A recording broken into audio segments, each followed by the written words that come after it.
Number one, Azane Kaka number one. Bonjour et bienvenue à tous. La Terre mérite bien son surnom de planète bleue. Mais quelle est la quantité d'eau qui existe sur notre planète?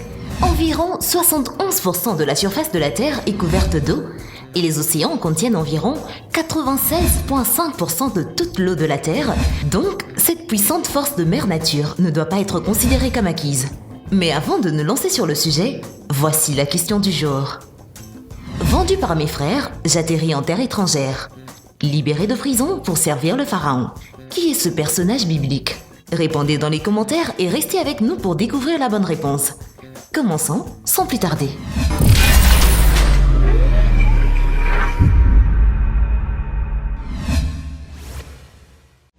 Et surtout, n'oubliez pas d'aimer et de vous abonner pour ne rater aucune de nos vidéos. Le barrage d'Oroville. Le barrage d'Oroville, dans le nord de la Californie, est le plus haut barrage des États-Unis.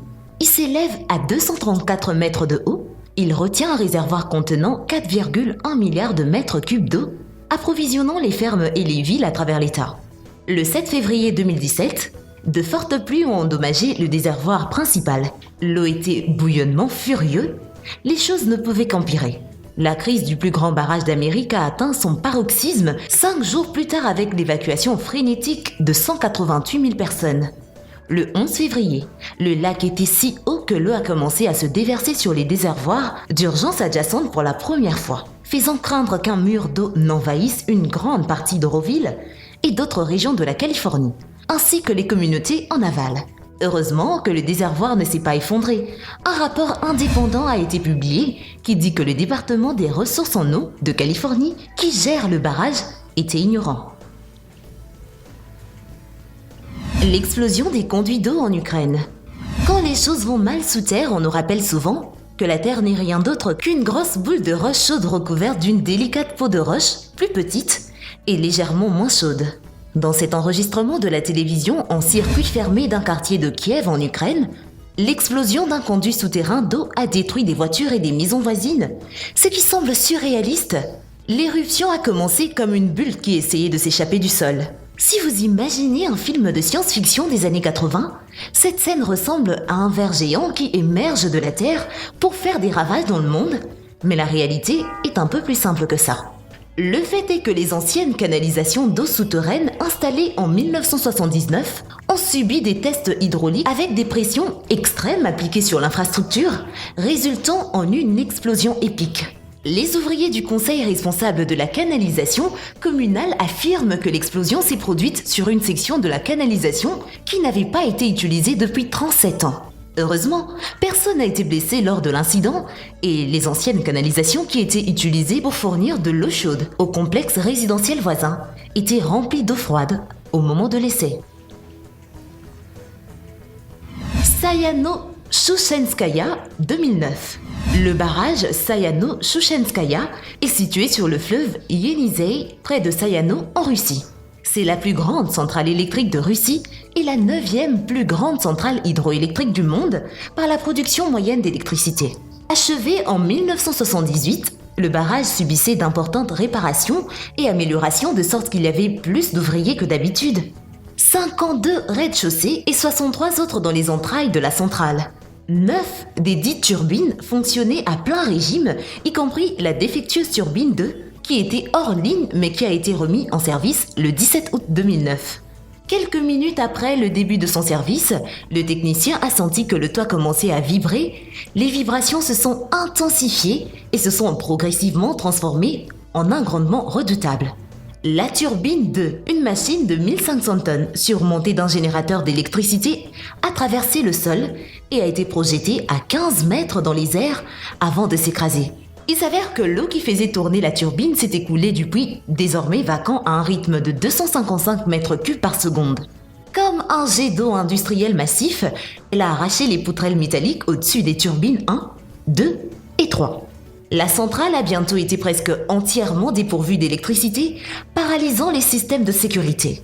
Utilisant son téléphone portable comme lampe de poche, le garde de sécurité a trouvé la sortie vers un terrain plus élevé.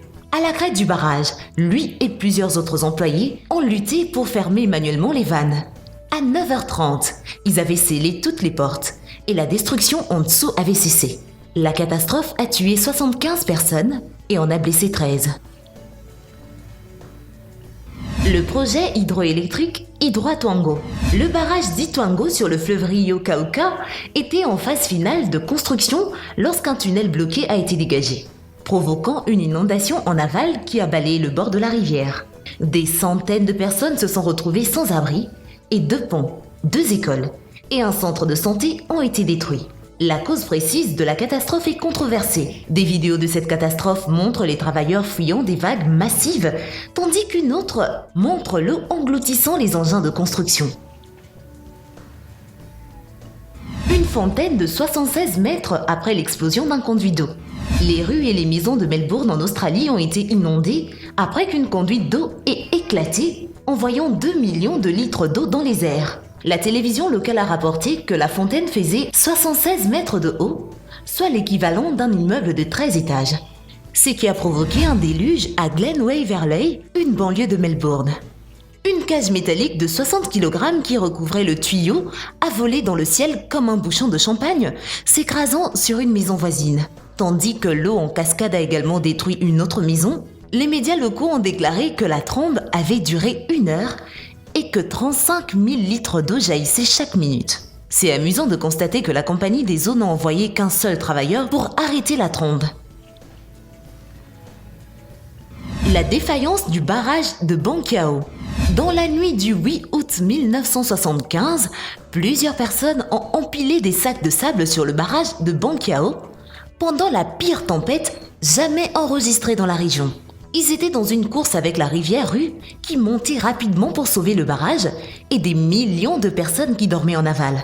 C'était une course qu'ils étaient sur le point de perdre. Peu après minuit, l'eau montait à un peu plus d'1 pied au-dessus de la crête du barrage. Quelques instants plus tard, ils ont entendu un bruit terrible. On aurait dit que le ciel s'effondrait et que la terre se fissurait, nous racontent les survivants. L'équivalent de près de 300 000 piscines olympiques ont éclaté à travers le barrage. Un mur d'eau de près de 6 mètres de haut et de plus de 11,2 km de large a déferlé sur les villages en contrebas. L'explosion de Banqiao a déclenché un effet domino, envoyant l'eau se précipiter à travers des dizaines de barrages en aval. À la fin de la nuit, 62 barrages avaient éclaté et 26 000 personnes se sont noyées. La catastrophe du barrage de Baldwin Hills, 1963. Le matin du 14 décembre 1963, un doux gargouillement d'eau courante a attiré l'attention du gardien du réservoir de Baldwin Hills à West Los Angeles. Bientôt, une petite fissure a été détectée dans les revêtements de 71 mètres de hauteur du barrage qui enfermait le réservoir. Dans les heures qui ont suivi, les policiers ont fait de leur mieux pour prévenir les milliers d'habitants du quartier en aval. L'eau a continué à éroder le barrage et a élargi la fissure à une entaille de 22 mètres. Seulement 4 heures et demie après la découverte du défaut, le barrage s'est effondré. Un mur d'eau de 15 mètres a coulé le long de Cloverdale Avenue, percutant les maisons et les voitures. 65 maisons sur le flanc de la colline ont été démolies et 210 maisons et appartements ont été endommagés. Grâce aux évacuations, seules 5 personnes ont perdu la vie. Les inondations du Mississippi, 2011. Les inondations du Mississippi en avril et mai 2011 ont été parmi les plus importantes et les plus dommageables enregistrées dans l'hydrographie des États-Unis au cours du siècle dernier, en comparaison avec celles de 1927 et celles de 1993. En avril 2011, 2 grandes tempêtes ont battu des niveaux records de précipitations sur le bassin hydrographique du Mississippi. Lorsque cette eau supplémentaire, combinée à la fonte des neiges au printemps, a commencé à gonfler pour atteindre un niveau record au début du mois de mai, les régions du Mississippi qui ont connu des inondations comprenaient l'Illinois, le Missouri, le Kentucky, le Tennessee, l'Arkansas, le Mississippi et la Louisiane. Du 14 au 16 avril, la tempête responsable de l'une des plus grandes tornades de l'histoire des États-Unis a également produit de grandes quantités de précipitations dans toute la région du Sud et du Midwest des États-Unis. 2 autres tempêtes, chacun avec des pluies abondantes et des tornades, ont frappé au cours de la 4e semaine d'avril, du 25 au 28 avril, un autre système de tempête encore plus étendu et mortel est passé dans la vallée du Mississippi, déversant davantage de précipitations et provoquant des crues éclairs mortels.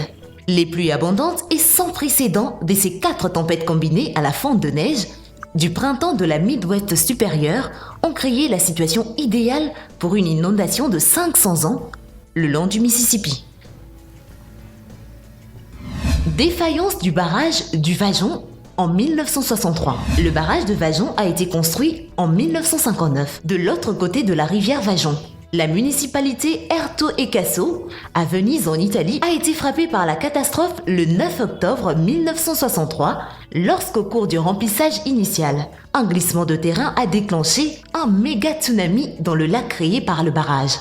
Environ 50 millions de mètres cubes d'eau ont été déversés dans les villes et villages voisins sous la forme d'une vague de 250 mètres de haut. 1910 décès humains ont été enregistrés dans cette catastrophe. Il a été affirmé qu'il y avait des signes avant-coureurs de la catastrophe. Ces signes ont toutefois été largement ignorés par les autorités concernées. Et voilà, c'est tout pour la vidéo d'aujourd'hui. Avant de nous quitter, la réponse à la question du jour. C'est Joseph. Eh bien, merci d'avoir suivi cette vidéo et surtout, n'oubliez pas d'aimer et de vous abonner pour ne rater aucune de nos vidéos. Quant à moi, je vous dis bye bye.